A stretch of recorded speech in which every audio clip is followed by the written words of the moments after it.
VHS Files contains spoilers, adult content, and harsh language. Listener discretion is advised. Naughty.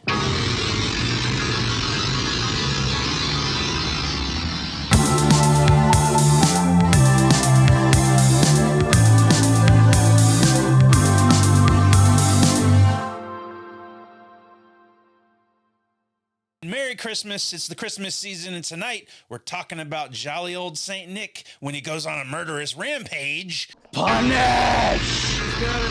Naughty! Punish!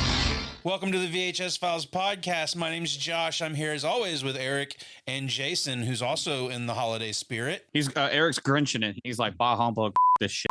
It's not Christmas. Didn't get the memo on the... Well, you know, Eric lives in Florida, so Florida Christmas is a little different than Christmas in Georgia or Texas, I think. Yeah, just a little bit. They even drink fancy wine. Did you put your pinky out when you drink that? No. Okay, that's what I thought. What kind of wine is that you drinking there, Eric? It's Chianti. It's a roast. I made a roast. What kind of beef was it? Liver. What kind of beans? Fava beans.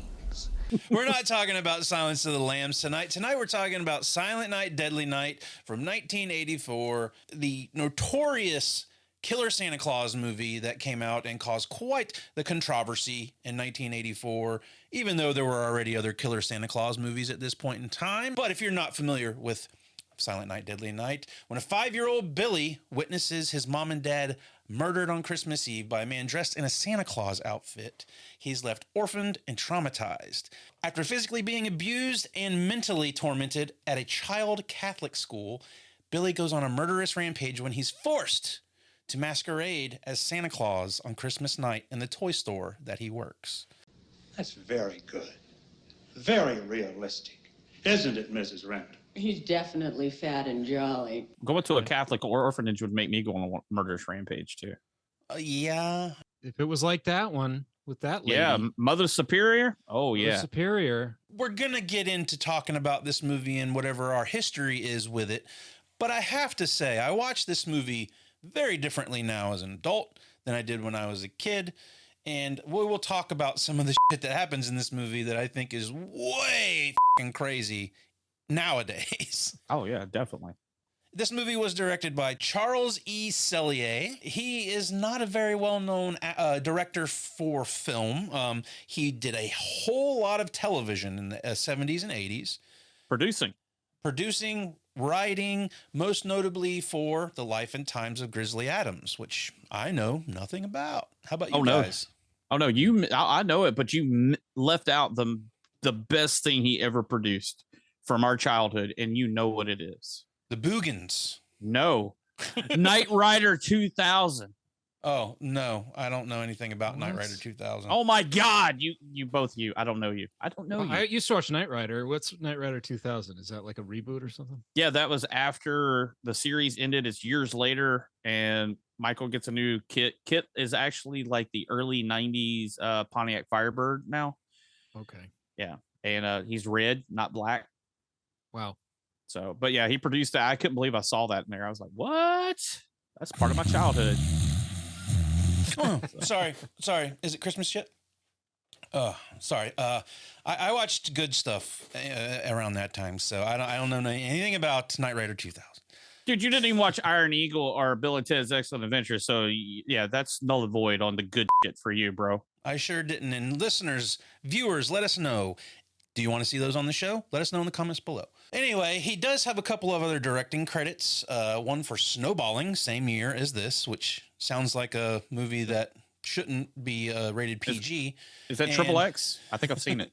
And The Annihilators in 85. Never heard of that one. One thing that I did find pretty interesting about the director of this movie, Mr. Sellier, was a little too squeamish to film the death scenes in this movie, and the editor of the movie had to step in and film all the death scenes because he was too squeamish. That's kind of crazy. Like, why do you direct a fucking horror movie if you're not going to film the death scenes? Yeah, it's crazy. And I don't know if you saw that Raimi interviewed for this director position. They were looking for what they quote unquote called the next John Carpenter, or the young fresh John Carpenter at that point. And they went with this guy. Yeah, they went with this guy. This guy. Yeah. This was released shortly before Christmas. It was released on November 9th of 1984. And they thought the actor who plays Billy in this movie, he had some choice words for the people who released it around this time. He thought it should have been released around October. I did wish, in retrospect, of course, like many others, that they would have advertised it at Halloween rather than Christmas, because then it would have fallen into, oh, it's just a Halloween horror film.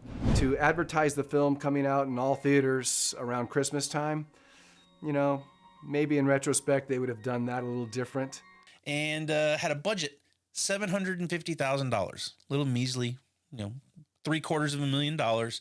Ended up doing a box office of $2.5 million, which is surprising for the controversy that this movie caused. That's until it was pulled. It would have arguably gone higher. Yeah, 1 week. The movie's so terrifying that it had to be withdrawn from theaters. Well, I mean, that wasn't really the issue, but it's a great advertising line.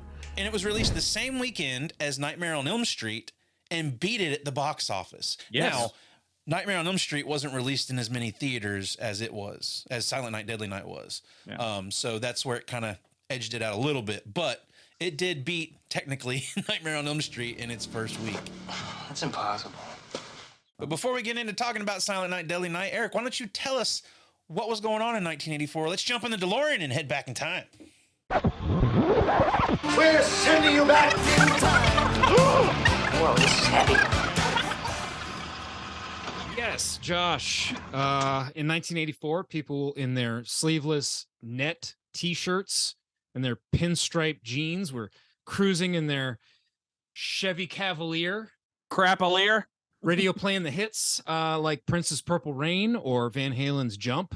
Yes. Maybe they'd head to the theater for Ghostbusters, Indiana Jones and the Temple of Doom, Gremlins, Beverly Hills Cop, The Terminator. I'll be back.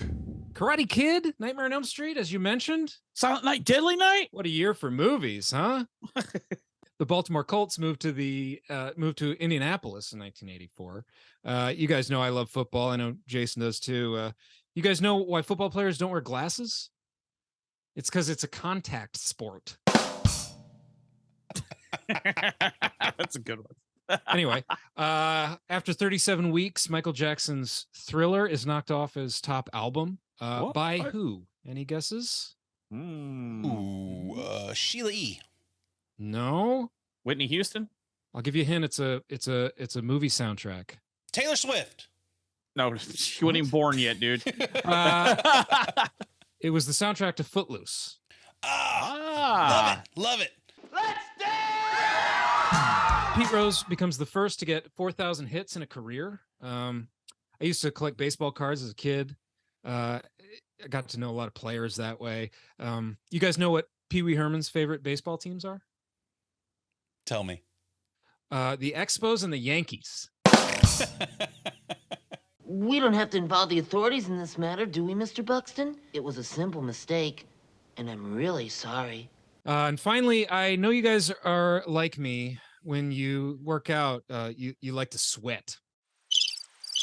Yeah, me and Josh don't work out, but we sweat. Well, you like to sweat anyway. Yeah, we sweat. Sweating right now. Hit it, Josh. Come on, move it, Ted. When I work out, I love to sweat. It's how I get the edge. I don't love to sweat. But afterwards, I want to feel dry.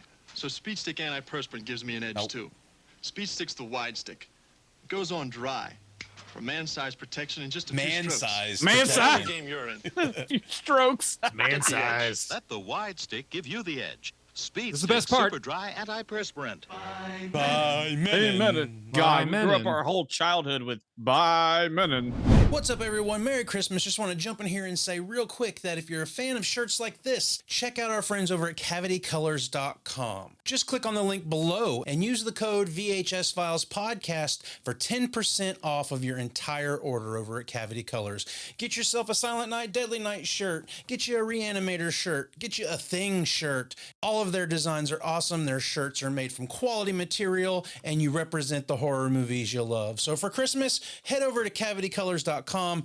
Check them out. Get you a t-shirt, get you a mug, get you a collectible, get whatever they're selling over there, and you get 10% off just for being a fan of the VHS Files. So head over there, click the link below, and make sure you use that code VHS Files Podcast to get 10% off your order this holiday season. Now, back to the episode.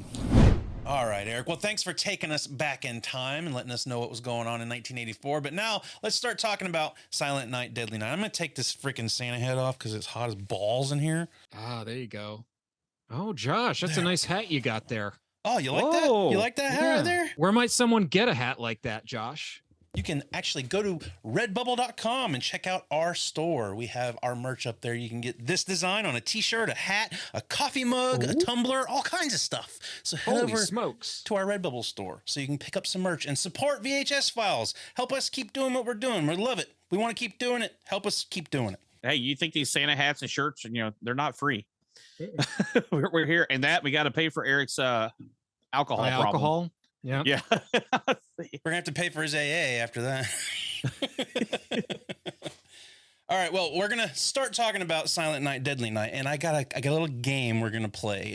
Get your minds clear and get ready to think of some numbers. Okay. There are a few words in this movie that are said quite a few times. Number 1, Santa Claus. What time does Santa Claus come? Number 2, naughty. All the naughty ones. Number 3, naughty. Punish or punishment. And then we are punished. What I would like you guys to do right now is think of which word was said the most amount of times and how many times were each of those words said. Well, Eric's going to just, Google it. Mr. Great Googly Moogly. Good luck, because I actually Googled it to make sure my count was right, and I couldn't find it anywhere. So oh, wow. This may be an internet first, everyone. Santa Claus will punish you. This was a movie that was kind of hacked to pieces by the MPAA as well. Had to go back to the MPAA 3 different times before it got an R rating. It still was a little, bloody for a movie at that time, and people were still outraged about it, but there is an unrated cut. Scream Factory has released it on Blu-ray. Unfortunately, the footage is really bad, and when it's edited in, it looks terrible. Do you guys know if you watched the unrated cut or the theatrical? I only realized I watched the unrated cut because I was like, why do some of these shots look terrible? Right. And then I realized at the end, I looked it up and that was stuff added. I guess it was from like a VHS transfer or something. I think the original master for the movie was destroyed, and they had to kind of pull footage from VHS and wherever they could to get those scenes back. And even some of the scenes, I believe, were never found. So the stuff that has been restored is very rare, and they were lucky to get it. Did I see that Tarantino owns a print of this? Actually, I think he does, because they were showing it at the New Beverly Cinema, which is the theater he owns in California. Somebody said to me they're screening Silent Night, Deadly Night at the New Beverly, and the line stretched around the block. This movie has a very big cult following. Yeah. It's a movie I saw as a kid and kind of left me scarred a little bit about Santa Claus and Christmas. Jason, I think you watched this as a kid too, so we'll get to you after we get to Eric. Eric, when did you see this for the first time? Only as an adult. About 35. A couple of years ago, wasn't it? Like, I think you watched it for the first time a couple of years back. Yeah. I wasn't allowed. I wouldn't be allowed to watch something like this as a kid. You kidding me? Yeah. Our parents were horrible, Josh. They let us watch stuff like this. I guess so. I wasn't suggesting your parents were horrible. I'm just saying I wasn't allowed. Okay. Jeez. It wouldn't have been a big deal for anybody not to be able to see this movie because of the backlash that it got when it was released. And as I said, Christmas Evil was released in 1980, and then the Tales from the Crypt movie from 72 had the segment with the killer Santa Claus in the beginning. So this wasn't lost on pop culture. They were used to seeing, or they had seen a Santa Claus in, a murderous rampage before, but this one being released around the same time as Christmas, and they started playing the commercial during episodes of Three's Company and Little House on the Prairie. Oh, damn. That's awesome. They showed ads for the movie like a week before, 10 days before it opened, on Sunday afternoon when the whole family in the Midwest is around watching the Green Bay Packer football game. Mom, Dad, little Johnny, little Amy, they're all watching it. And there's the trailer, in a commercial for Silent Night, Deadly Night. with the narrator, he knows when you've been naughty. You see Santa's hands grabbed for an axe on the wall. As soon as it hit the theaters, the controversy began, Watching this movie, it's very simple. There's not a whole lot going on in it. And it's really just the fact that Santa Claus is killing people that I find so disturbing at that point in time. Watching it now, this thing has some major fucking abuse and trauma issues going on in it. Oh, yeah. Rape and rape, everything. So I remember thinking of this movie fondly as a kid because it was a Santa Claus killing people. I was really into horror movies. And there was also, the little bit of nudity that's in the movie. So it was like you were definitely watching something you weren't supposed to be watching. Jason, is it similar for you? Like you were just watching it on cable or rented it and kind of the same thing? Well, yeah, it wasn't definitely a rental when this movie came out. I was like 7. Mm-hmm. So I didn't see it till late. I mean, I was still a kid. I would think pre-teen when I saw it, but it was like on HBO late at night or something.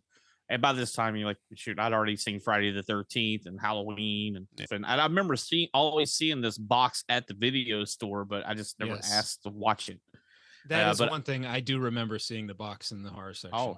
Oh, yeah, they always all of them because I think there's 5 of these and only 3 of them follow the core story. I think. Well, and the box art for this is kind of a classic. I mean, it's great. Yeah, it's a great image. Yeah. Chimney with the axe hanging out. Santa's I arm. think if you were to like rate VHS, like horror VHS boxes, like box art, like as iconic, this one, the box art for this movie has to be high on that list because this is higher the one than the movie would be. Right. Oh yeah, definitely.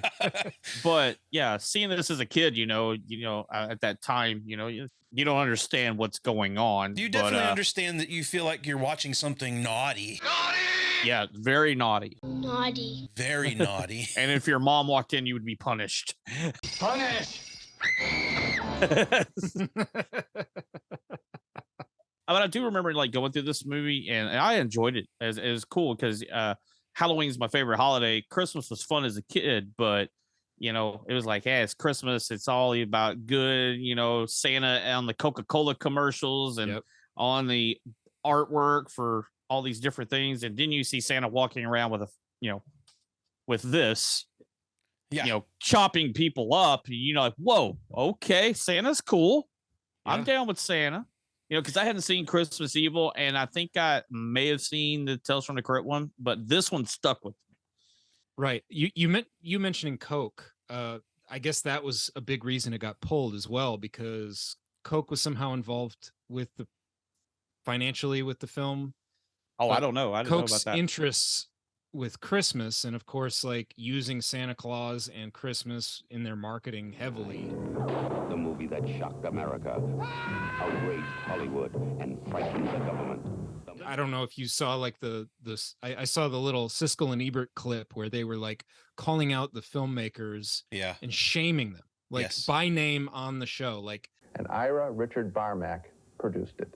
You people have nothing to be proud of, even if you made a few bucks off of all the negative publicity.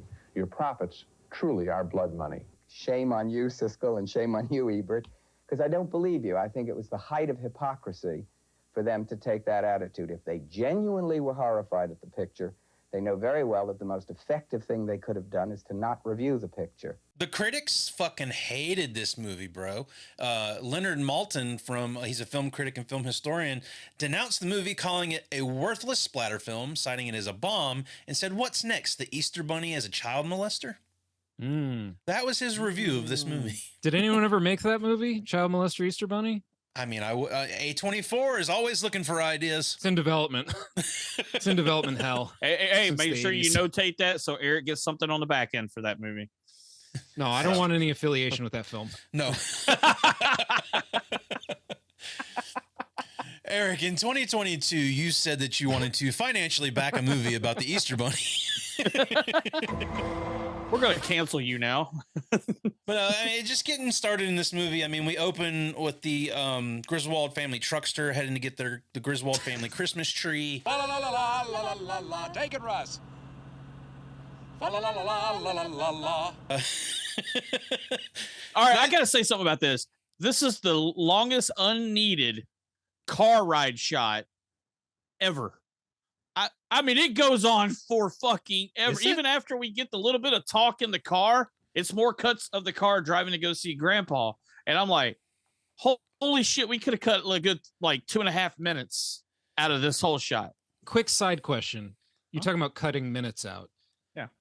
The version I saw was with the extra clips, and it was 95 minutes, I think it said. I don't know how long this was. So is the theatrical even shorter? Like The theatrical, I believe, is 88 minutes. There's only about 3 minutes worth of footage that's in the unrated. Yeah, it felt like cut. more, but I guess it was just because it was so jarring when it would pop in. you know? Yeah. But I mean, just the cut back to the car going and going and going, and you're like, anything gonna happen? You know, See, that's to give you the feeling of a long road trip. They're trying to establish that feeling of monotony. Are we there yet? Kind of vibe, you know? And they got you. Something else I also want to point out here, in watching the behind the scenes, seeing some of the interviews, screenwriter Michael Hickey, who wrote the screenplay for this, was a big Kubrick fan. And I was always enthralled to whatever was the most recent Stanley Kubrick movie. As long as he was making movies, I was obsessed with whatever the most recent one was. And of course, in the early 80s, that was The Shining. I want you guys to kind of think about that as we talk about this movie, because it seems like this movie has a lot from The Shining in it when you watch it with that context. That's interesting. That's fucking interesting, man. That's fucking interesting. I mean, the little boy certainly looks like Danny from The Shining. Danny, thank you. And I'm glad you brought that up, because the whole conversation between Grandpa, where they're going to see Grandpa for the holidays, they don't really explain this. Apparently, Grandpa is catatonic. He doesn't talk. He can't hear. He doesn't even know what's going on around him. So this was meant to kind of emulate that talk between Scatman Crothers and Danny in the beginning of The Shining, talking about how the hotel is haunted and all that. And that's kind of where he pulled this scene from. You know what I'm talking about, don't you? My question to you guys is, do we think Billy imagined this shit that his grandpa says to him, or do you think Grandpa really woke up and said this to him? Christmas Eve is the scariest damn night of the year. I'd be scared too if I was you. I think Grandpa did it because he's in a fucking nut house. He's crazy. Yeah, I think there's no reason to think that it didn't happen. I think he said it. What I don't understand is how prophetic it is. I don't understand why. Like, are we talking about something supernatural here? How does Grandpa, how can he sort of see that something terrible is about to, don't you think it's prophetic? It's just weird. Why would he say that? Even if he is crazy, like, why would he say that? And then that night, what happens. I don't know. Maybe it's like an old thing of growing up, you know, like he was a kid and his parents were telling him, you know, if you don't go to sleep when Santa's here, you're going to be naughty and you're not going to get any presents, you know. And maybe with his deranged mind, he took it to the whole thing. Well, if I'm naughty, then he's going to punish me and I'm not going to get anything. You know, the whole punishment back then was you get a lump of coal in your stocking. Maybe his crazy so mind. What you're saying is this is just a cycle. It's like a family tradition. Yeah. It's a family thing that's passed down, like hereditary almost. Yeah, maybe it's just they have a fear of Santa Claus. Yeah, it's a fear. But I wonder which one is the actual child? Is it the mom or the dad? That's it. You know, Dad. one's an in-law, one's the actual. It's the dad's father. I believe it is. You know, because when we were kids, and I don't think it's such a common thing now, but when we were kids, you called your in-laws mom and dad, whatever. So that's you know, I don't think they were too concerned about who was who in that particular moment. Would you leave your kid alone with a catatonic person? Like, well, because he's not going to say or do anything. You would think he would just sit there. He's catatonic. Yeah, I don't have a problem with that. But dude, that shit when, you know, Grandpa's sitting there and he does the side eye, that's actually pretty fucking scary.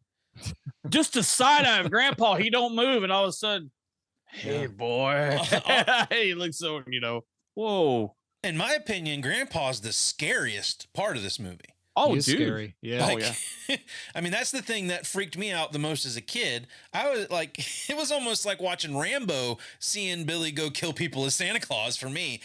Maybe that says something about me, but Grandpa is what really freaked me out the first time I saw this. You know all about Santa Claus. Well, I have a thing about Grandpa. It's in going back to movies that we've talked about. We all know who Grandpa is, right? I've seen him in something we talked about recently. That's Mr. Peabody at Twin Pines Pine Trees from Back to the Future. Take that, you mutated son of a bitch! That's right. That's why Grandpa's in the insane asylum, because Marty ran over his fucking pine trees on the way out of the fucking thing in 1950 something. He's fucking nuts, dude. His pine trees never grew again. He lost it. That's it. Marty running over his pine trees caused this movie to happen.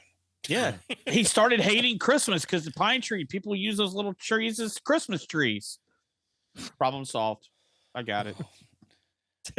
You were on a good path until the Christmas tree connection. When it fell apart. No, honestly, it makes sense because if they were Christmas trees, let's just say they are Christmas trees. But they weren't. Well, let's just say they are. Okay. Oh wait, and the time almost lines up because this is 1971 and that was 1955. That's only 16 years later, and maybe he was about 40 something, and now he's like 56. Dude, it lines up. The math works. Marty caused a ripple in time. Yeah. Hey, remember, everything you do in the past ripples back forward. See, Marty ruined this man's life. Witnessing a time traveler broke this man's psyche. Yeah. There it is. Yeah. He killed his trees and he lost it from there. His fortune never got any better. So there you go. I like it. I like it! But no, Grandpa tells him that if you see Santa Claus, you better watch out. You better watch out. What do you guys think of Grandpa's I just like when here? he says Christmas Eve is the scariest night of the year. I'm like, holy shit, what happened to Halloween? Yeah, or Valentine's Day. This isn't, yeah, exactly. This isn't like, we good or Santa won't bring you presents. He's like really trying to scare the shit out of this kid. Yeah. Is Grandpa really just getting off on scaring the shit out of a kid and then he's just like back to Catatonia? Like, well, that's the other thing. He's hiding it from everybody else. Yeah. He goes back into his, so it feels on purpose. And it's funny because they take the parents away. They want to talk to him about his state or whatever. And then they come back and they're like, okay, well, we got to go. It's like, why did you... Billy actually says it the best. He goes, well, why did we even fucking come here if he doesn't talk or if he can't? I don't think he says fucking, but yeah. No, they were trying to get through to him. Remember? They're like, please talk to us, and when they couldn't, I think they decided to just leave. They found out that he's worse and there's no point in talking to him. So then they're like, well, that's kind of what the doc was telling him. He's like, hey, he hasn't said a word. He's Michael Myers and hasn't said a word in how many years. And I definitely have something to say about the tie-in of this, using some of the plot of Halloween for this movie too. And we cut to a scene of a Santa Claus robbing a convenience store. Mm-hmm. And this is a fun exchange. The guy's bitching about Christmas and whatnot. So ho, ho, ho. I don't get enough of this shit on the radio. It has to come into my store now. This dude commits murder for $31. Yeah, I love that when he walks out. $31. Merry fucking Christmas. Yeah. And he's really extra bad. Like he shoots the guy. The guy's dead basically, and he shoots him in the head one more time just to be like double tap, just to be evil. Just to be safe. Yeah. Just in case he's a zombie. That shot in the head was good too. That is a good shot in the head. That's the thing that got me watching it this time around. And I think the last time I watched this movie, I was like, $31 fucking dollars, and your ass is hitting death row, buddy, for $31. But the other thing I find really strange, and we've talked about how ambiguous Grandpa is, and they leave a lot of ambiguity to a lot of the shit in this movie, but they never really tell us what happened to this guy. But we got to talk about this scene. I mean, you roll up Billy. Do we have to? He already had a thing going back and forth with his mom, where his mom says something. He says, "Mom, what you said is naughty." Well, yeah, Grandpa's got him on this roll about being naughty, and he don't want to see Santa. No, Daddy, I don't want to see him. Keep going, don't stop. Yeah, and this guy's basically Joe Chill. Kills Batman's parents.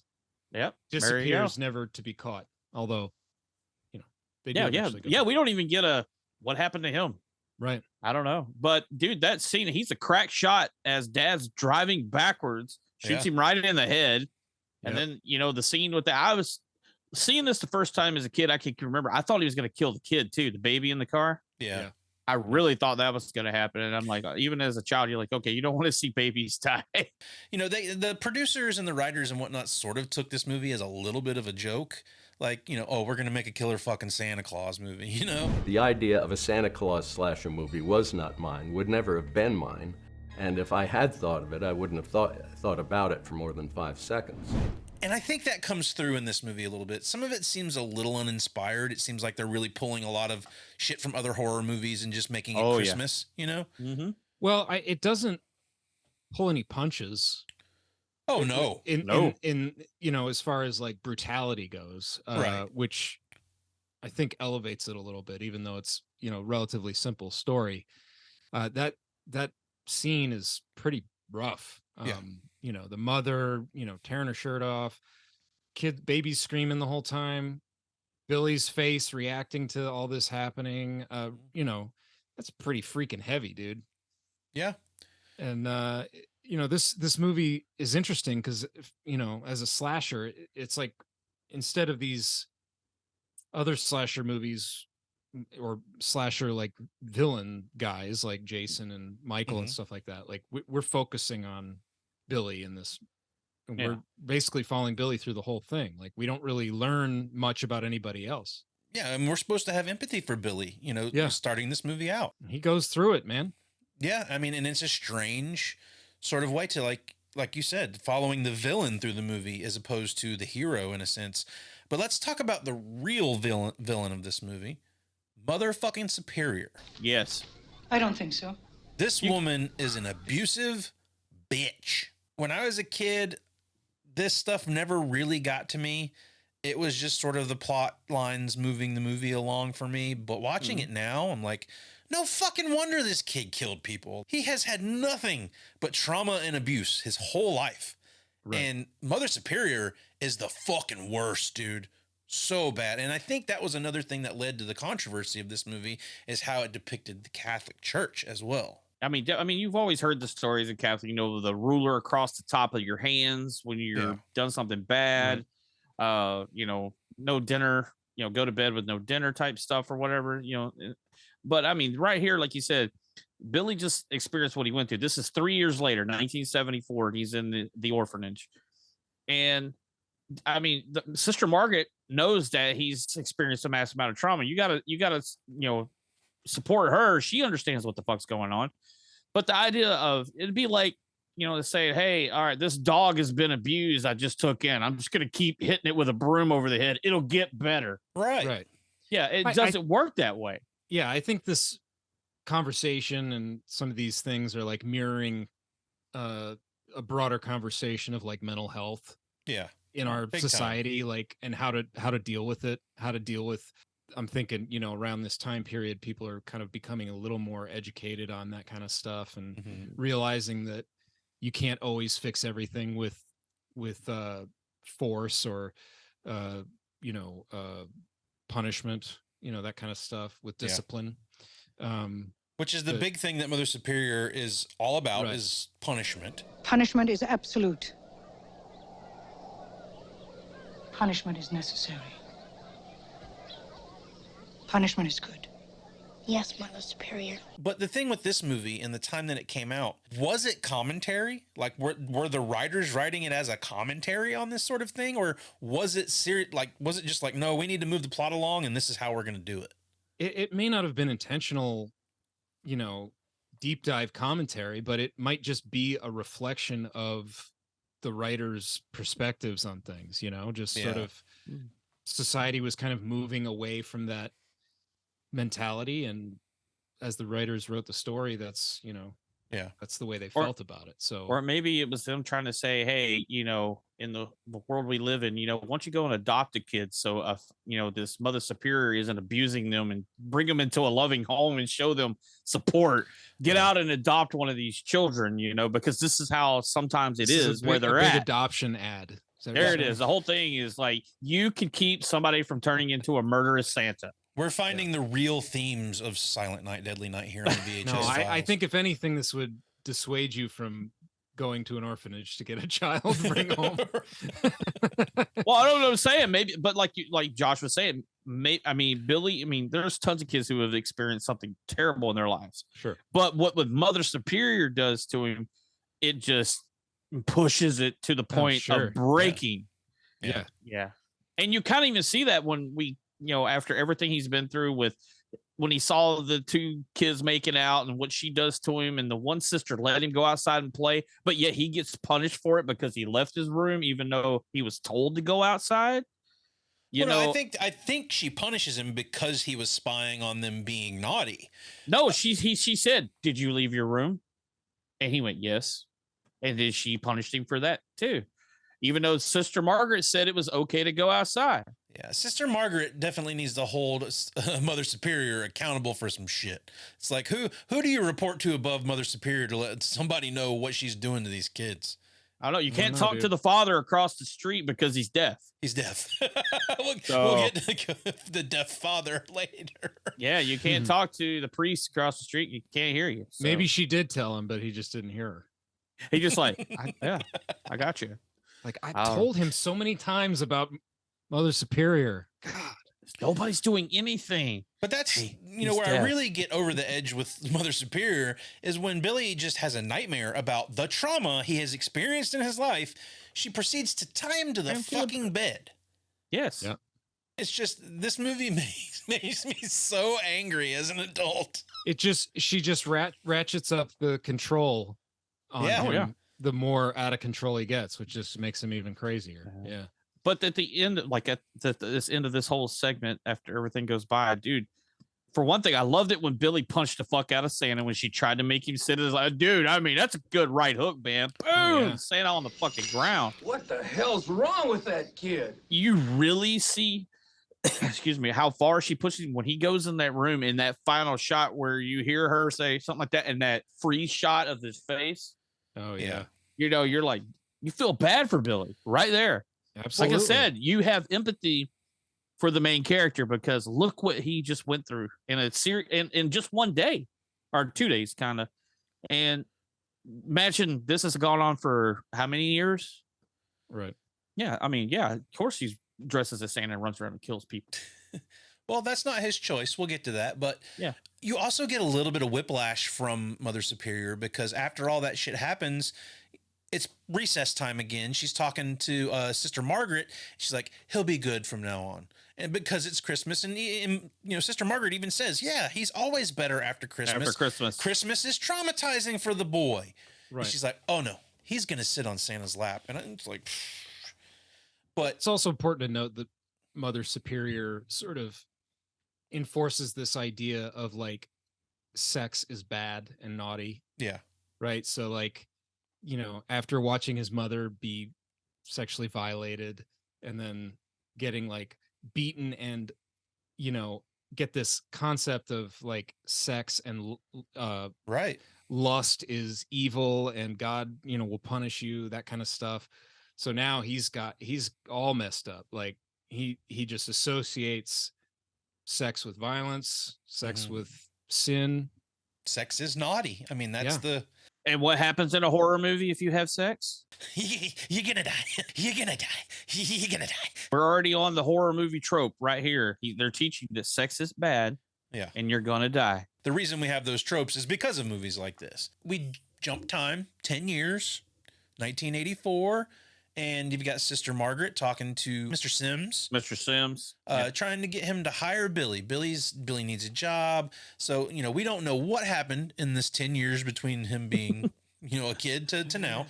He put on about 50 pounds. 50 pounds of fucking muscle. 80 pounds more like. Dude, he's freaking ripped. Yeah. Man, what's the guy version of a camel toe? Because fucking Billy's got one. It's a moose knuckle. When they do the pan up and you see his crotch, I'm like, whoa! Billy's packing. Tight pants. Santa's got tight pants. Everybody pants now. Pants.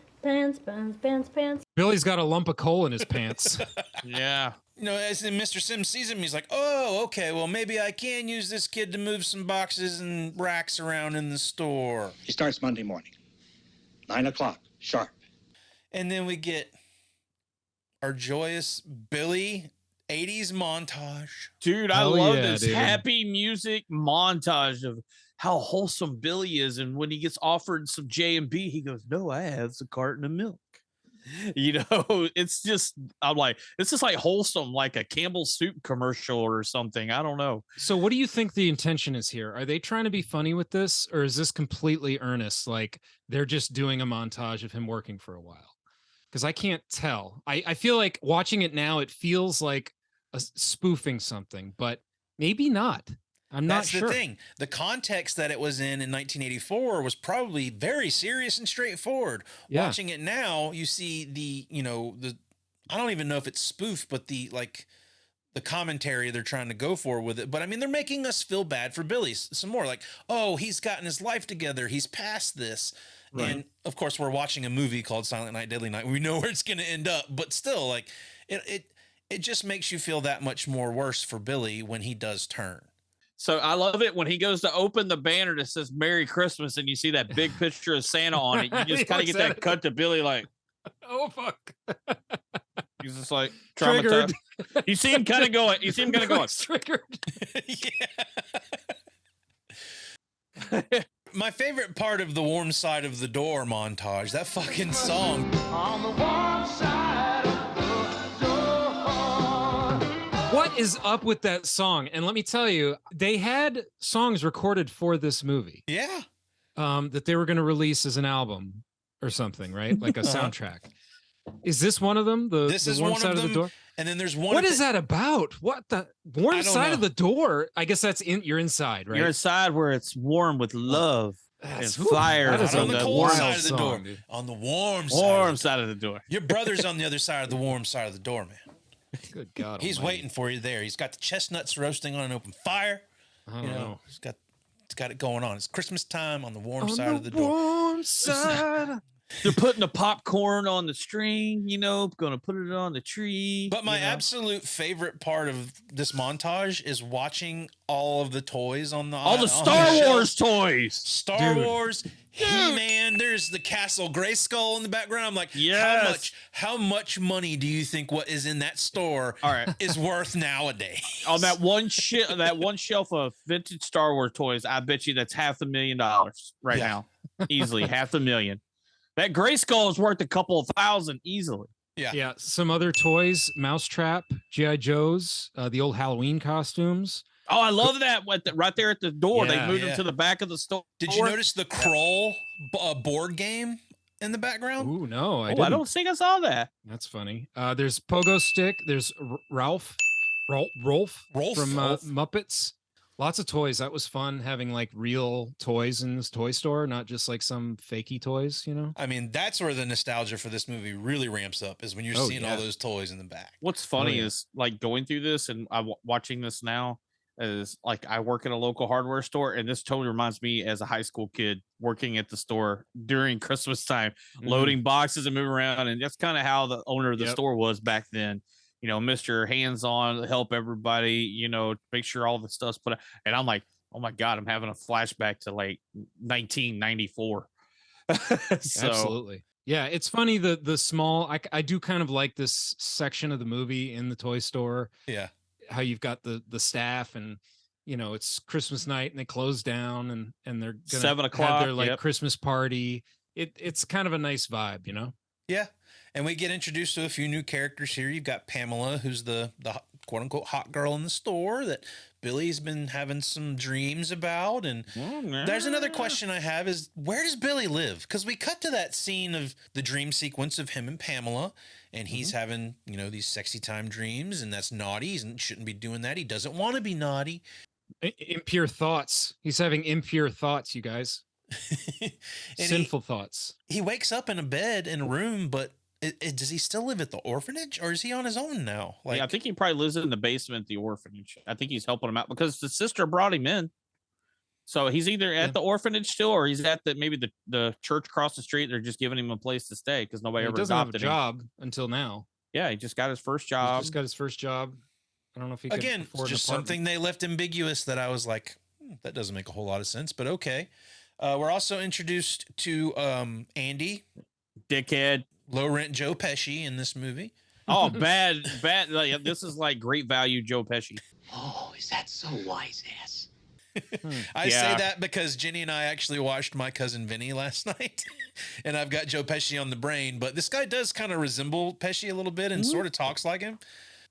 That's where we start to see things turn. I mean, Billy's having these impure thoughts about Pamela, and, you know, lo and behold, it's Christmas time. But before we get to Christmas, let's start talking about the cast a little bit. Almost Famous. I know that, dude.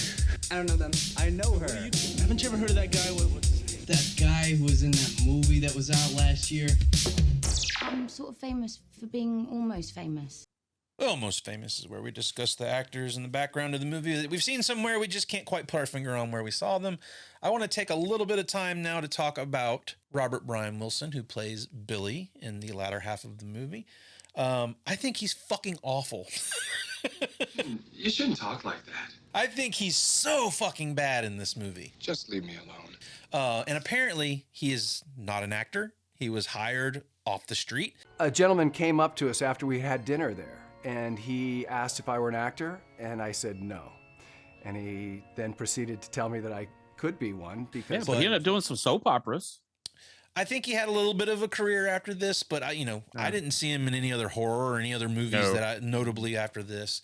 No. But watching it as an adult, I mean, as a kid, you don't really care about the actor or the performance he's putting on, but watching it now, oh man, like he's tough for me to watch.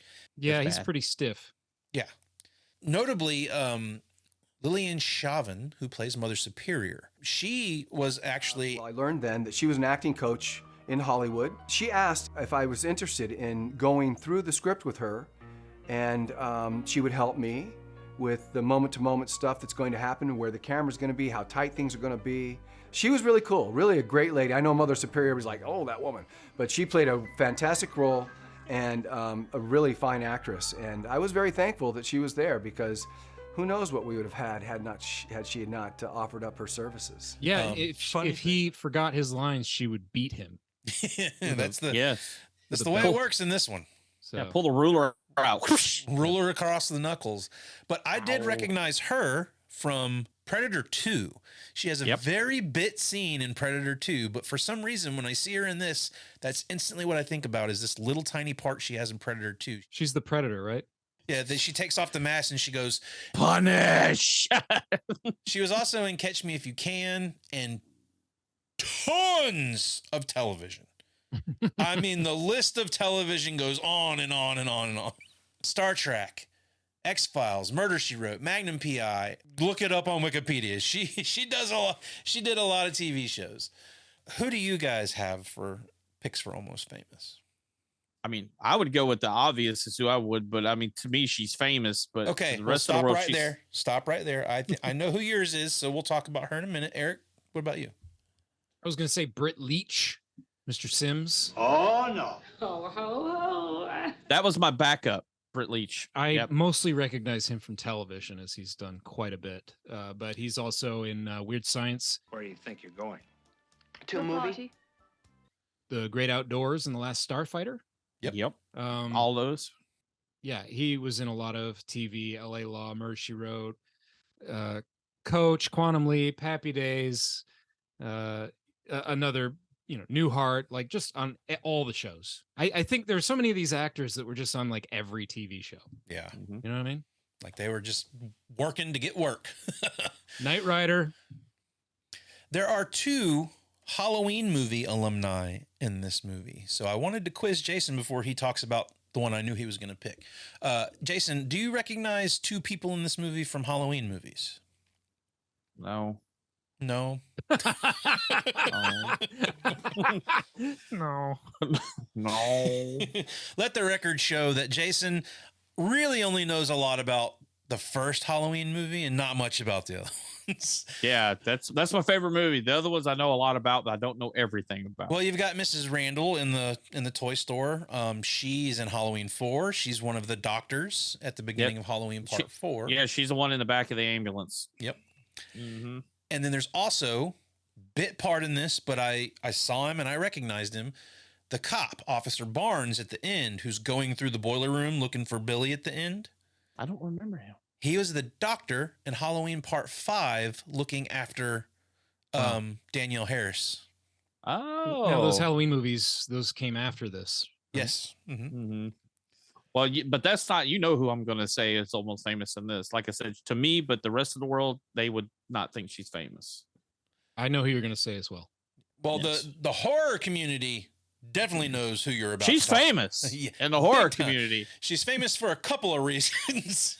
Yeah, mainly a pair of reasons. And but that's the thing. But yeah, Linnea Quigley plays Denise, which we'll get to her in a little bit. Yeah, if you're in the horror movies and you don't know who this is, just sit your ass back in the fucking chair and go do something else. You don't know nothing about fucking horror movies. Well, much like Lillian Siobhan, who plays Mother Superior, who has a long list on Wikipedia, you go to Linnea Quigley's Wikipedia, there's not even a section for it. You have to click on another link to go to her filmography. To go to her filmography, yes. But I mean, you got, of course, Return of the Living Dead. We all know that. Do you ever fantasize about being killed? The ones that I remember her most from were, besides this, is Night of the Demons and Return of the Living Dead. But yeah, her filmography is forever long. If it's just a bit part or a big part, she's considered a scream queen in the horror community. The B movie scream queen. Exactly. If you look at her credits, it's a mile long. I mean, and they're basically all horror movies. But the thing that she's known for, yes, we're gonna be pigs as men, is she likes to be nude a lot. A lot. Well, I think especially me, my real first glimpse of her was Return of the Living Dead, and she's walking around completely nude in most of the movie. Yeah. Pubes. Lots of pubes, Josh. Well, no, they actually covered her up. Oh, did they? Okay. Yeah. I want to know how I became the king of pubes on this show. Where did that come from? He mentioned pubes. I don't know. Early movie that we watched. It was episodes way back in the wee days of VHS Files. It was one of those It was one of the first episodes we did. He said something about pubes. It's one of those things that Jason will latch onto and never let it go. So now I'm dubbed the pube guy on the show. And as long as Jason's here, I'm always going to be the fucking pube guy. No, but look at this guy pointing fingers. Eric is the one who brings it up more than I do about you brought and it up this time. Yeah, but I said there were pubes. Yep. See, therefore, Eric's pubes, now the pube guy. Eric's the pube guy. You brought up that Josh is the pube guy. All right, this bit's gone on way too long. We're going off the rails here, guys. It's 7:00. It's over. Time to get shit-faced. Woo! Yeah, drink. And we already got Billy running around in a Santa outfit, not being happy about life. So, speaking of that, look, Eric's leaving. He said, fuck this, 7:00. I'm getting shit-faced. Oh, God, Eric's drinking it. He's drinking douchebag beer. Douchebag beer. Where's your white rim sunglasses? Someone with white rim sunglasses really hurt Jason at some point. No. And he just can't let it go. Yeah, it's someone trauma. hurt you. I think, yeah. It's a trauma. When I pull out a PBR, you look at me like Billy looked at that picture of Santa Claus. Come here, you little bastard. It's interesting because I've never seen this stereotype that you're describing. Oh, I did. I saw it. PBR is really considered like a hipster beer, but not like a Mercedes douchebag beer. It could you be know that what I mean? too. Yeah. Anyway, I just like it because it's cheap. Yeah. Well, I just like good tasting beer.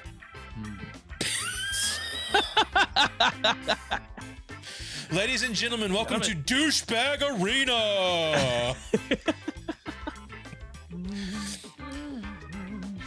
Eric, we don't have a sponsorship yet. Yes. But moving on. Okay. But Billy is obviously, we're having a party. It's a good old, small town. Let's get fucked up. We've been dealing with screaming kids and moms yelling at us because we don't have the toy on the shelf. We've all experienced that if we've worked retail. It's time to get fucking shit-faced.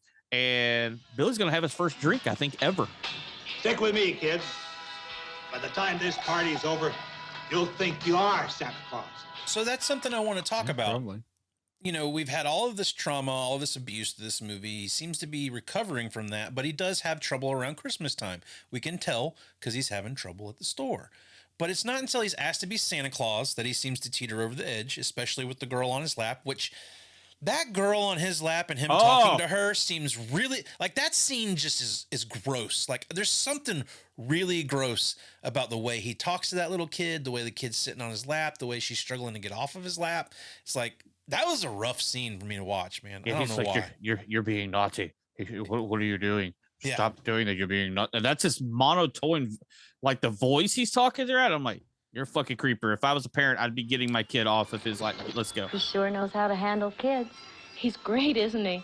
I can see what's happening right now. He doesn't seem like he's good with kids. No, the joke there is that he's scaring the kid so much that she's sitting still. He made her stop fidgeting because he scared her, but the moms don't realize that's how he did it.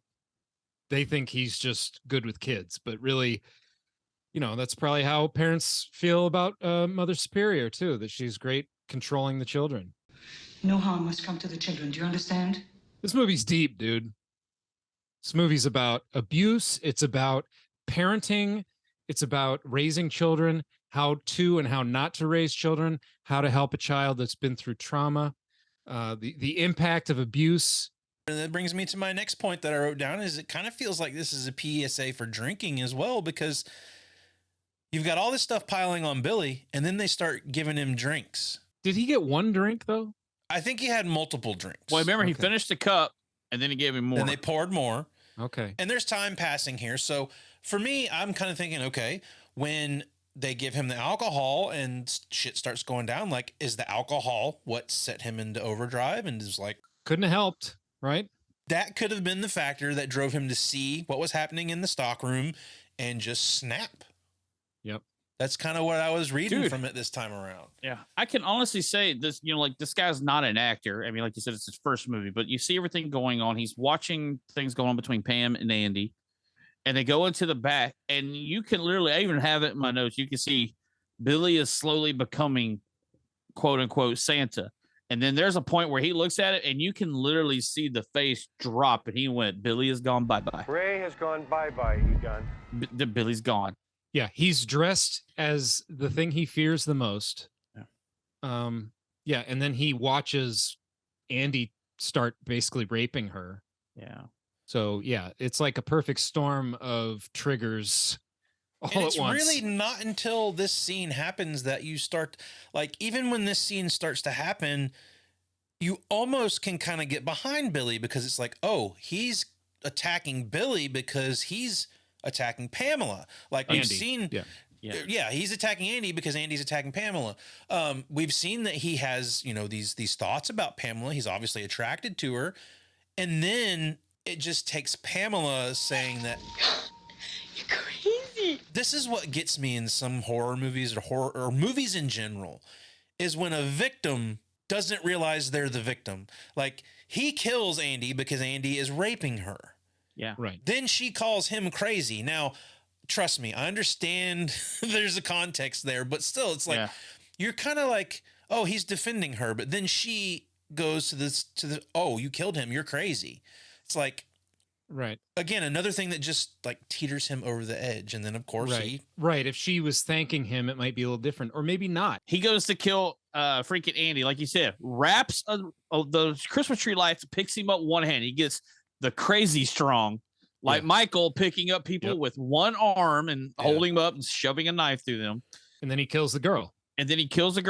Because she was having sex, because you have to die, even though she was being raped, not willingly having sex. I don't read it as that. Like, I think that's there. Like, I think they're putting that in your head, but I think he wouldn't have done anything to her had she responded a different way to what he did to Andy. I think so too. I think if she jumped up and said, "Thank you, Andy. I'm so sorry," about that.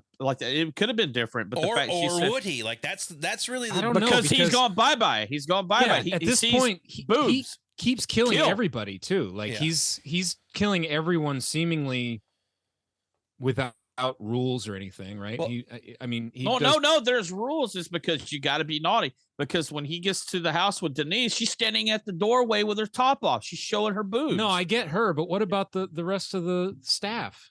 Maybe they drinking, maybe no, yeah, they're drinking. Drunk. That's but bad. that's not really, stated in the guess. rules we're talking Mr. about Sims here. gets a hammer to the head because he had a drink. Hey, Santa! Santa, you better sober up. You got a long night ahead of you. But I really like the whole scene in the toy store when he snaps and like the whole killing spree he goes on in there. That's Like cool. the hammer to the head to Mr. Sims, the entire stalking of Miss Robinson, I think her name is. I don't remember. But like her finding everybody dead and then running around the store. I like all of that. But what do we think about the kills in the toy store? Let's see, who's my favorite in this Toy Story? Or in the Toy Story, Who's your favorite in Toy Story? What's your favorite Toy Story? Yeah. I was thinking about that box cutter was pretty gnarly. Do you think that really made me think of Green Room, where they do the box cutter in the gut and yeah. and you're just like, holy fuck. When she cuts Big Justin, Yeah. Jenny and I were and all this shit's going down. And again, like Jenny, I don't think has watched this since the first time I watched it with her. And she's watching it this time, and she let out an audible when she started slicing up his belly, and it just starts to flay open. Like she audibly gasped because she was not expecting and that shit. it's not a quick slash, it's a slow. And what's funny, I mean, like go to a little Friday the 13th on here. We get a axe, we get a bow and arrow. We're like, Ta-da! Are you crazy? man, we at Camp Crystal Lake now. What's going on here with the kills? So that was something else the writer was talking about. He's saying that they wanted to try and do all the kills with something that was relative to Christmas. And they did a couple with the lights and the deer and all that stuff, but some of it's not. And he was like, I'm not particularly proud of some of the kills in this movie. Just they seemed a little uninspired.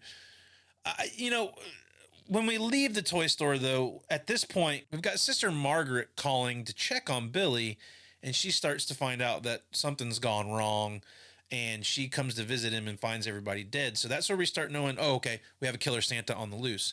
Then we cut to this house where the great Linnea Quigley and her boyfriend are getting busy on a pool table.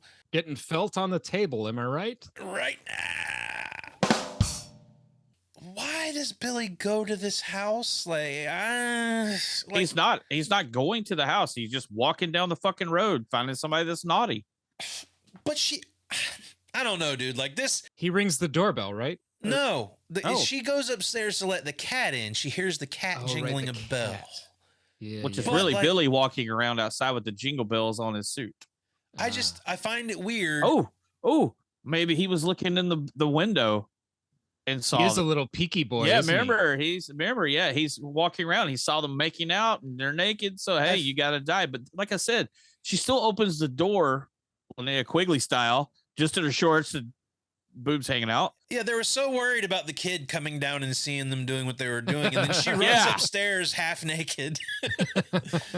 And just opens the door with them just hanging out.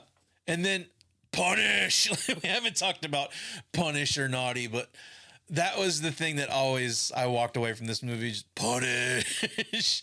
And that's another reason I feel like the actor who plays Billy is not the greatest, because it's kind of iconic for this movie, the punish thing, but his delivery of it is just so flat and stale. I think if this movie would have turned out different at the end, it shows Billy in prison. He's got naughty and punish tattooed on him, and he's doing pull-ups in prison. You got naughty up here, punish right here. Yeah, I could totally see Billy doing that. Now, one thing I did notice watching it this time, and this is the little things that I've started to pick out in movies, is the guy puts on a tape because he doesn't want to hear the carolers while he's trying to get busy with Linnea Quigley. Mm-hmm. And the song playing is called Christmas Blues. And when she leaves to go upstairs to let the cat in, the song, you can hear it in the background. It's going, I'm blue, blue, blue. Like, do you think that was intentional? It's like, I got blue balls. Yeah. They interviewed the guy who plays Billy. He really has a lot of good things to say about the experience on this movie. He talks about it a lot. Breaking through the door with the axe. This was fun, to crush through anyone. I mean, I don't know, when you're a kid and you're playing make-believe, If you could literally crash through a door like Superman or something, how cool would that be, right? The stuntman was there in case I couldn't or didn't want to do something. And they would always ask if I was comfortable doing the scene. He was more charismatic in this interview than he is in this entire movie. Well, because how many years later is it when Right. he did this? Yeah, he's become a little more seasoned. Well, he's not acting either. He's just being excited. But everything from the toy store on in this movie feels tacked on to me. Like, it feels like it was just added for the kills. Doesn't really serve much of the plot at all. I mean, what Well, little the stuff plot at there the is school to it. does. Before we get out of the house, do you think he would have killed the little girl when he asked her, "Have you been good all year?" I do. Are you yeah. sure? I mean, he had that box, but the fact that he gives her a box cutter, like, here. Well, the thing is, he's punishing whoever's naughty. I think if she would have said naughty, he probably would have killed her. I do too. Yeah, that is a cool moment. One of like the more interesting moments in the movie. Is he passing on his craziness? Well, to he the little definitely does girl? later. I don't know if this girl totally got it, but she hasn't seen the dead bodies yet. True, Maybe true. when she goes and finds her babysitter hanging there. You know, there is the scene where Tommy is walking through looking for her, and she's hanging right by his face. This is some kind of joke. I'm gonna kill her. The blocking in movies when they do shit like that, it's like the one that is the worst for me is when people get under the bed. And I'm like, you could see under the bed. Like, there's no way he wouldn't see you under the bed right now. Some of the shit they do in horror movies to hide people is hilarious to me. Yeah. I mean, yeah, you did that as a kid. You hide under the bed. Your brother would play hide and seek or whatever. You see them under the bed as soon as you walk in the room, just from the angle. Unless it's like a king size bed and you're in the middle and at the back. Yeah, That's if you've it. ever played hide and seek, the bed is like the most obvious hiding place. Oh, yeah. That's where you go look first, or behind a door. Yeah. Yeah, I mean, that's the thing. I was just wondering what we thought about the little girl here.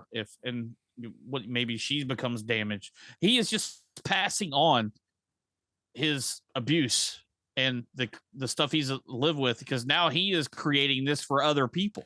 You want to talk about something they could have set up as like a slasher anthology sort of movie thing? Is like they keep passing this shit on to other. I mean, it would eventually get stale like everything does. And to be completely honest, I've not seen 2 through 5 or whatever there is of Silent I've Night, seen Deadly part Night. 2 where it's his brother. I've seen clips of that. Oh, really? It's his brother? I was wondering if it was that kid at the end of this one that looks a little crazy. Well, that's his brother. That's his brother, Ricky. Oh, that was his brother? Yeah. Oh, okay. Well, it all ties together now. Did you watch this movie, Eric?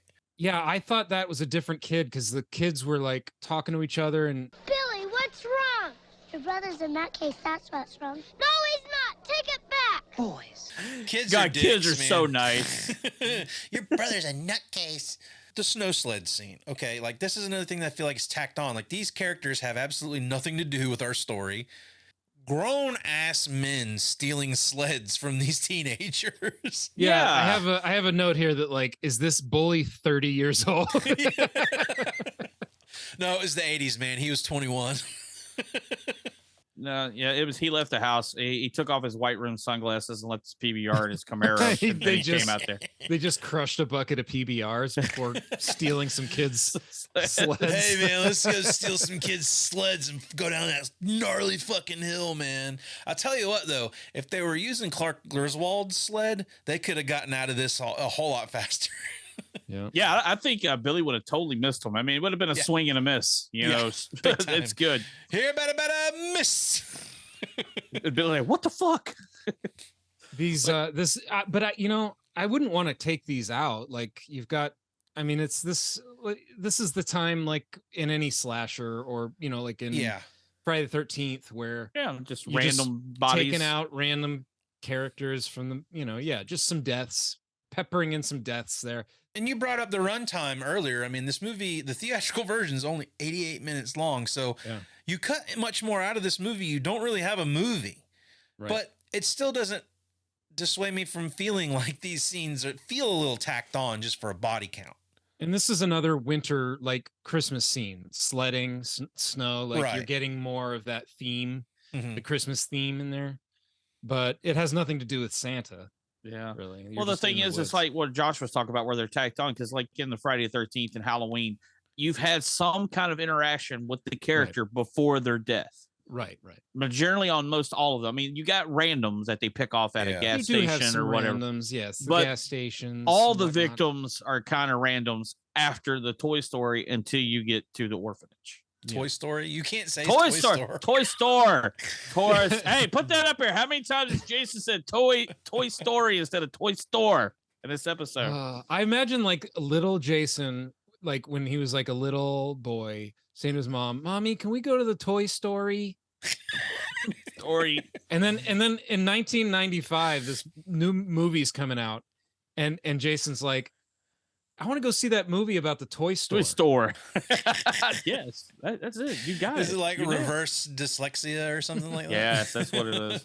I call it, 3 Yinglings in this afternoon. So that's what I'm calling it. Shit. It's a long day, dude. It's that Yingling in him, and he starts forgetting how to say Toy Store. I can't talk. I'm not a heavy drinker anymore. So, well, Jason, since you got that Yingling in you, whose tagline is it anyway? Hey, everybody.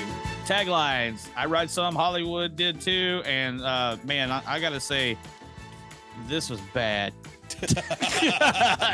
This was really bad. Honestly, I was wondering how many there are because I don't think there's too much wordplay you can do with this, but I don't know. But here we go. Let's see. All right, here we go. Let's see. We got Eric and Josh here lately. Eric's sucking hind tit on this. He's sucking Rudolph's hind tit. And let's see what we got here. All right. Historically bad. Yes. I've been here we historically go. bad at these. Here we go. Ready? Yeah. Ready? Mm-hmm. Santa's here.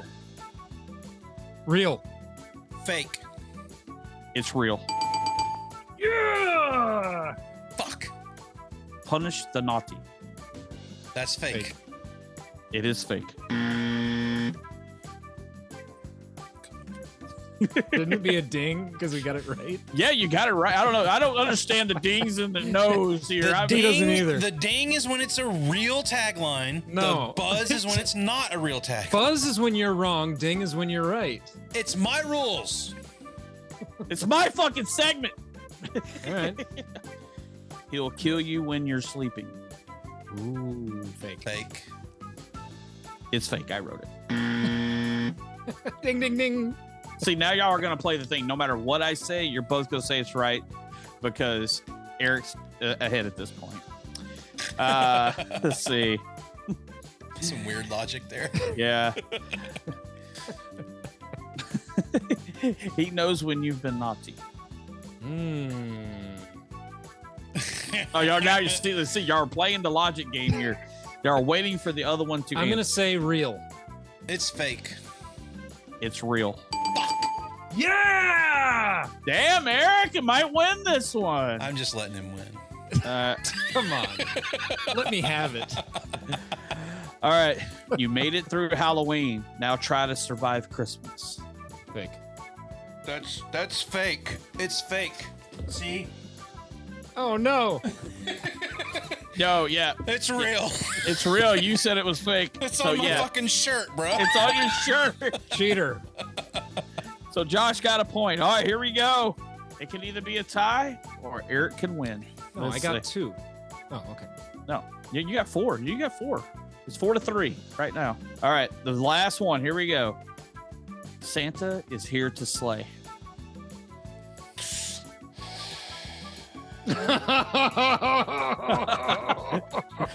Eric, you want to go first?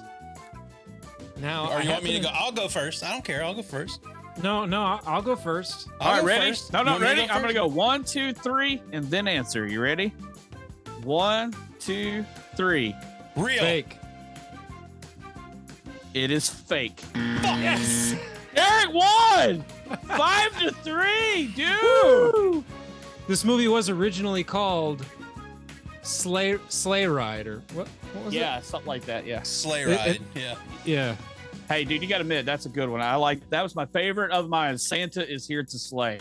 I was you like, tricked the master over here, Jason. Yeah, you tricked Josh with that one. He thought it was Hollywood. Yeah, these suck, dude. Yeah, they had a few more, I guess, for the re-releases or something, and they were like a paragraph long of just bullshit. I knew you were going to have to make up a bunch of shit because I didn't think there couldn't have been many taglines for this movie. No, there was, like you said, the ones on your freaking shirt, hoodie, whatever you got there. But yeah, it's not a good one for taglines, but we made it through. Good job, Eric. Eric, you got a Christmas victory. Congratulations. Got the Congratulations. You got the dub, bro. Thank you. Dub. There you go. All right, moving on. Let's finish this movie up, guys. Where are we at? We've determined that there's a killer Santa Claus on the loose. You've got Sister Margaret. She's gone to the police. Any news? All bad, sister. Yeah, and Billy's just walking down the side of the fucking road with an axe, with a cop car who can definitely see him with headlights from where he's at. And Jason, it was the 80s, man. There were Santas with axes on the side of every fucking road in the city, man. That's true. I mean, that happened every day in 1984. It was the Reagan era. You could dress as Santa and carry an axe anytime you wanted honestly, to. it seems kind of like a lost opportunity for him not to kill someone on the road and mirror what happened to him as a child. Ooh, yeah, you're right. Know? Ooh. He could have killed some cops. True. No, Michael Myers kills cops. Yeah. I have a shirt for this movie. I watch this movie all the time. It's something I like to watch around Christmas time. But like, I've seen this movie quite a few times. It's one of those nostalgic horror movies for me. But watching it now, like in the past couple of years, and then now for the show, like, it's not a great movie. It's not very good. Not great. No. But yet, I still come back to it for some reason. I think it's got to be the Christmas angle. I think Christmas it's just horror. that, yeah. There aren't that many Christmas horrors. There are some, but I think as far as Christmas horrors go, this one's one of the better ones. Well, I think there is some really cool imagery in like some of the shots in this movie are kind of iconic, I believe. So I think that's part of it too, but it's just all the stuff when you're trying to find Billy, figure it out. Like you've got this whole scene between Sister Margaret and the police chief or whatever he is, and they're trying to figure out where he's going to go. And it's like, oh, well, of course he's going to the orphanage. Like where else would he go? Because he's Michael Myers. He's going home. Right. That's exactly what happens. Again, I'm still a little confused on where Billy actually lives. I'm just going to put that out there. It doesn't matter where Billy lives. It doesn't, but still. But, we eventually figured out I was going to the orphanage. And then you get this whole segment with this cop who is on patrol, sees the Santa going into the thing, opens fire with kids everywhere. This guy has no respect for anything. Like, forget that there's children there. Shoot the Santa Claus. And I don't know, man. Like, everything involving this guy at the orphanage is just like, come on. Let's fucking get to it. Like snap, let's get along here. That whole scene of him walking around the orphanage and going into the boiler room and all, like the payoff for all of that is cool. Punish. Punish.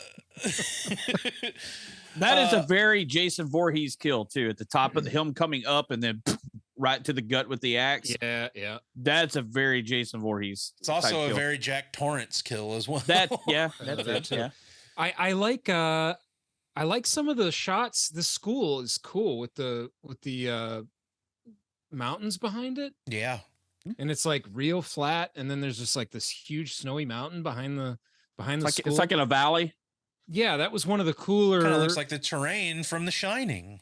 That was one of the cooler parts, though. That you say that part drags with the cop, but I like the shots outside, like the on location stuff is. Well, the kill of the cop, I really like that. That's the good payoff at the end of a very boring little scene.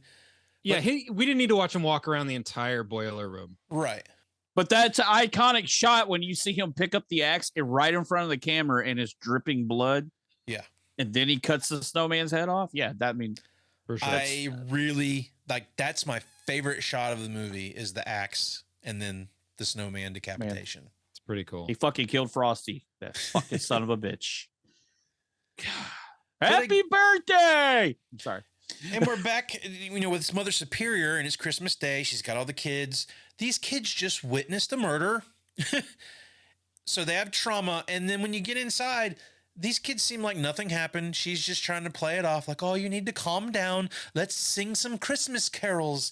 That'll get us all back in the joyous feeling of the holidays. This bitch should have gotten murdered at the end of this movie. I'm sorry. She fucking hates kids. She hates them. I think she hates life. She just destroys their spirit. Yeah. Yeah. Don't let them be children. No, I'm going to crush you with, with my big boot of religion in your fucking Catholic face. Guilt. Like, how'd she end? Okay, that's another ambiguous thing. How'd she end up in a wheelchair? Did Billy push her down a flight of stairs, and that's why he doesn't live there anymore? Maybe. She's just old. That was the other thing I had a problem with. 10 years later it passed, and both of the sister and Mother Superior looked the same. Yeah. No, Mother Superior's in a wheelchair now. Yeah, but she's in a wheelchair, but she looks the same. And Sister Margaret hasn't aged a day. I gotta admit, I thought Sister Margaret was kind of cute. Yeah. I like to see. We found Josh's kink. Maybe it was the nun outfit. Who knows? Doing it for you. Hey, Jenny, if you watch this episode, you might need to get a nun outfit. Just saying. They see Santa at the door, and the little girl just walks up and is saying, after they just saw what they saw with the Santa Claus, and they're them telling them. Well, maybe not every kid saw that. They were all running in at the time. Yeah, that's true. Some kids saw it, some didn't. Those are the most out of tune, out of key kids singing a song I've ever heard in my fucking life. Wow. She's trying to get them in key, and they're singing. I'm like, this is horrible, because they're like you said, they're just like, I don't want to. I mean, look at what they've lived through. They're like, I don't want to sing fucking Christmas songs with this bitch. Plus, they're just children, not a professional choir. Oh fuck no, you do it and you don't, or you're gonna get knuckles wrapped. That's why I don't. You're gonna get punished. I said E sharp, not D flat, motherfucker. Ricky definitely saw some shit though. He got fucking blood splattered in the face when they shot that Santa Claus. Yep. Yeah. Is Ricky the brother? Yeah, that's the brother. Okay. All right. Sorry. The brother is the one who says naughty at the end. Yeah. I've learned that now. Okay. But this entire ending is just boring to me. Like, it's very just sort of like, hey, I'm here. It is a little I'm dead. Anticlimactic. Yeah. They just basically drop him with a few gunshots. There's no fight. You'd think maybe there'd be some kind of struggle or a chase or something to get the thrills up. But no, he just kind of walks in. He's going to do it and they pop him down. It's over. You figured to be like a little bit of, Halloween 2, everybody's trapped in the hospital. Let's run and hide the kids, or our very Friday the 13th with the kids at the camp, part 6. You're trying to hide under the beds, run and hide. There's nothing like that. Right. No hiding, no suspense being built. It's just like they're in there singing and he pops in. It's because Mother Superior can't run, guys. She can only wheel around the fucking first floor. Yeah. She could hide in the garage. There you go. What, she's not the flying nun? I would have actually liked to have seen him chasing Mother Superior around the orphanage. That would have been a better ending for me. Yeah. Push her down the stairs.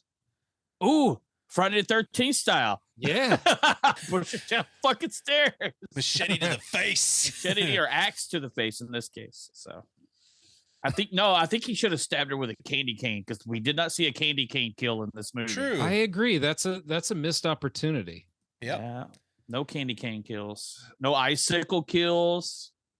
Yeah. Oh, you just reminded me of the icicle kill in Die Hard 2 when he stabs that dude in the eyeball. Hell yeah. Yeah. I'm just saying, we missed out on all these Christmas things, to kill people with, Billy's dead, the axe falls on the floor, and you just see the look on Mother Superior's face, just like she punished, like you tell her, she's like, you're punished because you're naughty. And that you see the axe laying there and the slow scroll, what's going to happen. Naughty. It's 80s. You got to have a sequel. It's the 80s. Let's face it, baby. These days, you got to have a sequel. You keep comparing this to Halloween. It's the end of Halloween 4. I mean, it's just the killer is dead, and now you got it passing on to a kid. No. There you go. I have not seen the 4 sequels that come after this. I think it might be a tradition here at the VHS Files. As long as we keep going, every Christmas we'll talk about a Silent Night, Deadly Night movie and get them out of the way. But get them out of the way. Get them out of the way. Got to review them at some point. But I want to come back to the little game I started at the beginning of the episode. We've got Santa Claus was a word spoken in this movie many times. Naughty and punish or punishment, one of those two forms of the word. So which one do you think was said the most out of all those? And I did not include when they mentioned Santa Claus or anything in any of the songs that are played, because that would have been ridiculous. Oh, yeah, that would have been like 60 times. Which word was said the most? The most. Santa Claus, naughty, or punish or punishment? I'm going to say punish or punishment. Punish/punishment. Jason, your answer. I'm going to say naughty. You're both wrong. It's Santa Claus. Santa Claus is said the most times in this movie out of those three. Shot in the dark on how many times they say Santa Claus in this movie? It's either Santa or Santa Claus. 23. I'll say oh, wow. 29. 38. 9,000. $1, Bob. Santa Claus or Santa, one form of that is said 55 times in this movie. Wow.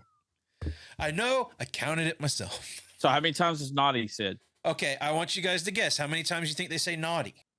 25. Okay. Jason? 17. Eric? He got closest. It's 24. Oh, but I went over. He went over it. Still, you got closest. We've You already still got established closest. this is Price is Price Right is Right rules. I win. I'm still under. Hey, But I'm with you there. So, okay. All right. Well, I'll forfeit your point to Jason. Whatever. right. Okay. Punish or punishment. How many times do you think that one was said? I'd say that's going to be 18 times. 15. Technically, I have to give the point to Eric. It was also said 24 times. Oh, yep. You win it. You win. Closest.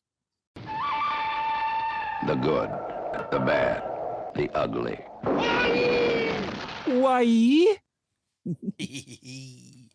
Jason, this was your pick for December, so why don't you go ahead and start? Okay, good. I give it up to these guys for having the balls to do this movie about Santa Claus and release it as close as they did to Christmas. So I give the kudos to the people who wrote and directed this. That's pretty cool. They basically said, Hollywood, fuck you. We're gonna take your Coke can Santa and we're gonna put a fucking axe in his hand and let him kill everybody. And the fans that watched it then, 30 years ago, 32 years ago, they come up to me now and that's exactly what they say. They say, Siskel and Ebert, blah, blah, blah. They go, that was great. That just made us want to watch it more. My favorite thing of this movie is I love the Denise kill. I love that practical effect of it showing the horns actually under the skin slowly coming through. Yeah. It's probably, like I said, that's my top kill. It's also one of the things I enjoy about this movie. I mean, some of the other ones, like the slit on the throat, it's just the knife with them squirting blood over her neck. But that was a good shot of them doing that. It wasn't just a cutaway, where they mostly push and then you see the horns come through. Right. No, it was like you see it coming through her abdomen.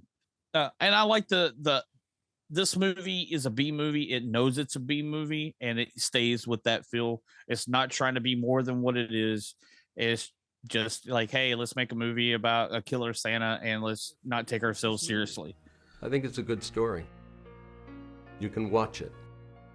You don't have to watch it. You can watch it for its entertainment value. And that's what you got to do in these movies. If they try to take it seriously, it would make it even a worse movie than it kind of is. It's not a greatly made film, but it could have been worse if they tried to take it more serious. When I went to the Egyptian to see it there, they showed Silent Night, Deadly Night, and then another horror movie afterwards. And in between, I went into the men's room, and there was a bunch of people in there, and these two guys ran into each other who were friends. The one who just showed up asked his friend, so how was it? And the guy said, oh, it's a lot of fun. And I thought, well, that's the perfect review. That's all we ever expected it or wanted it to be, was a lot of fun. My bad. Sister Margaret's acting in some of this when she's trying to care so much. You mean that cutie pie? Yeah, she's just trying too hard. Right, Josh? Yeah. Sister Margaret. Yeah, the use of the words naughty and punish 24 and 25 times. That's bad. I love that. No, that's bad. It gets old. Plus, it's not just that, it's the delivery of Billy's naughty and punish. Punish. Punish. My other part of the bad is bad. We get 45 minutes into this movie before the main character that it's about kills somebody. 45 minutes. Yeah, I can understand your problem with that, but I mean, you do have kills before that. No, but I'm talking about the main killer. It's kind of like a lot of people didn't realize in Nightmare on Elm Street, Freddy's only on screen for 7 or 8 minutes or something of that movie, maybe 12. It's very small, but yeah, I'm just like, it takes a while for him. Like I said, it's just the bad. It's not the ugly. It would have been cool to move the story along a little faster and get Billy doing his thing, like before the whole happy montage. Let's just get him to fucking killing people, and then of course make all the people he kills tie in together. My ugly, Mother Superior. She's the ugliest part of this movie. I mean, is she the one that drove Billy to being Billy, the killer Santa? Certainly part of it, yeah. So you got to think about it. Yeah, we all experience trauma in our lives. You know, there's people out there that have seen that, but then have somebody to keep pushing you to the point of you can't take it anymore. Reality is snapped. You didn't allow him to heal or anything. Yeah. You got to heal the mind. The mind needs healing just as much as a broken. I like when you try to talk about something serious and you're wearing what you're wearing. It's just a funny. Could you imagine if your therapist was talking to you in that outfit? Punish! Punish! All right, Eric. Yeah, my good is the axe shot that you were referring to. The ass shot or the axe? Ass. Yes, the axe shot. It's a great shot. My bat. Oh, there it is. There it is. There it is. That's a good one. The axe shot. It reminds me of that shot from Night of the Creeps. Go back and listen to that episode if you'd like to hear what we have to talk about on that one. But that shot when the axe comes into frame in front of the TV. That's what that shot reminds me of. Oh, yeah. But Night of the Creeps would have stolen it from this movie because Night of the Creeps came out in 1987. That's right. And okay, because so Bones also, all said so. Yes. Also, for good, I have the montage. That's good. As one of my goods, yeah, and it's also my bad because I like it, but it's also terrible and doesn't fit at all in the film. It feels like it's from a different movie. You know, after watching everything you watched before that comes on, and then you're just like, what? And then everything after it is kind of. It feels like a scene you would have gotten in like National Lampoon's Christmas Vacation or like When Harry Met Sally or some shit like that. Yeah. Yeah. I mean, but there's no like jokes in it. No. Like, if it was in National Lampoon's, there'd be little gags in it, but there's no jokes. There's no humor with it. It's just really straightforward montage of him just working at this place. Yeah, it's not the Malakaliki Maka. Yeah, like okay, during the montage, it should have been one of like Pam trying to put something, and she falls, and Billy catches her, and they laugh, or they throw the packing peanuts at each other, that kind of shit. But it's not that at all. I get what you're saying. And Eric. you could also insert some potential like red flags in the thing, like him like putting stuff away and like seeing Halloween or Christmas decorations and like pushing them to the back or something because he doesn't like it, like little like character things in there, but it's really not. There's nothing like that. So I like it and I don't like it. And then my ugly is punish. See, there you Punish. Punish. Punish. It's like an attempt to make a catchphrase. Yeah. And an utter failure. Okay, well, my good is punish and naughty. Is it really? No. Oh my! No, it's not. I would say no, he's not. He's just joshing you. But it's not on my bad or ugly. Like I don't mind that shit. I think it's funny. But my good, Eric stole my good. It's the snowman decapitation scene and the image of that. I think that shit is awesome. It's my favorite shot of the movie. And 7 o'clock, time to get shit faced. That shit's awesome. Bad is Mother Superior. I wish that woman would have died a horrible fucking death at the end of this movie. Adult Billy, I don't like the actor. I don't think he's very good. One side of the door is fucking terrible. Dude, the way you just sang that, you so totally like Creed. You just did a Creed rendition, and you just had your inner Scott. One side of the door. And then there's some weird fucking silly music playing when Barnes turns onto the street of the orphanage that I thought was fucking dumb. Yeah, there's some. Yeah. The bad is the cop at the end when he shoots Billy. He fucking looks constipated. He's like.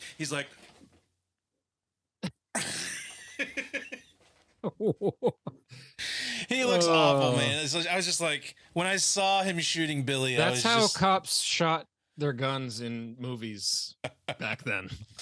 There was no like firearm training for actors back then. They weren't learning how to use a gun. They're just like, hey, drama kid, theater geek, here, take this gun, pretend to be cool with it. Yeah, it's pre-lethal weapon. People didn't know how to shoot guns. I will say my top kill in this movie would have to be the snow sled decapitation. I like that one a lot. Ooh, that's a good one. That's a good one. That's a good one. I like it. I like it! Another movie in the bag for December. And next week, we're coming back to talk about Black Christmas with you guys. The original 1974 Black Christmas. I've only seen it probably once, so I've only seen it once. It might as well be a first watch for me. So I'm anxious to see what I think of it now. It's been a long time, so. Isn't Santa naughty? Ho, ho, ho. Shoot, with my memory, most movies are first watches again. Can't remember everything. We'll be back next week to talk Black Christmas with everybody. Until then, let us know what you thought of Silent Night, Deadly Night. Let us know what you think of our opinions of the movie, what we talked about as far as any of the themes, quote unquote, in this movie. Let us know in the comments below what you thought. Make sure you head over to Redbubble and check out our store. Get you some VHS Files merch. Represent. And make sure you're checking out our social media. If you like our content, please consider joining our Patreon that we have going now so we can keep the show going. But until next week, be kind. Punish! Punish! Punish! Punish! Rewind. Thank you very much. Let's fuck out. Let's get shit face!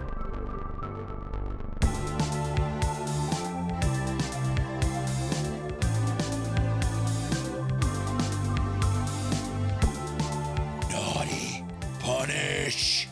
Naughty. Punish. Merry Christmas from the VHS Files. Ho, ho, ho. Merry Christmas from the VHS Files. We hope you have a murderous holiday. Ha ha. Happy holidays from the VHS Files. Joy to the world, the Lord is come. Ho, ho, ho.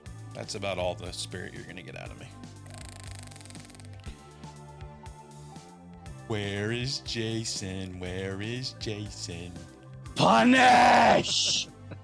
Naughty! He's got an axe. Punish! Punish! Punish! Naughty! I live in Texas, dude. I got axes and chainsaws and everything. Eric is dropping the ball over here. He is totally not getting the spirit of horror Christmas.